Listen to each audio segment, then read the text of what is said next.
So mauni mong highlights sa Siquijor Day 2. Enjoy! It's your boy Vano back with another video. So karon pabukid na sad mi guys, gi-stroll ra mi pero padong jud mi ani og bukid sa Siquijor. First stop na mo is Bu Cafe. Kita kayong Negros Oriental og ang Apo Island. Nindot ang view jud diri dapita. Nibalhin mi sa La Canope, unahan nagamay gapon sa Bu Cafe kay mas taas man diri dapita. And nindot sad ang view. Tamang higda-higda ra guys, kikikapoy sa biyahe. Diri na sad mi nag-lunch guys and they order mi og halo-halo kay init jud ganiha. And ni sayo lang mi og gikan guys kay layo pa man among adtuon kaysa sa Lagdoong among next stop.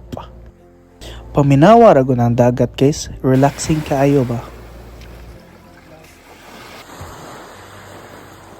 Since last day naman guys ni anhimig hiraya para suliton ang gabi. Tamang enjoy rami diri kuyog sa kung uyab o kung cousin and dalingaw ra sad mi diri. Niadto mi JJ pero mas ganahan ko diri kay mingaw and gamay ra tawo. Maka-enjoy jud mi og masulit na mo ang isig usa.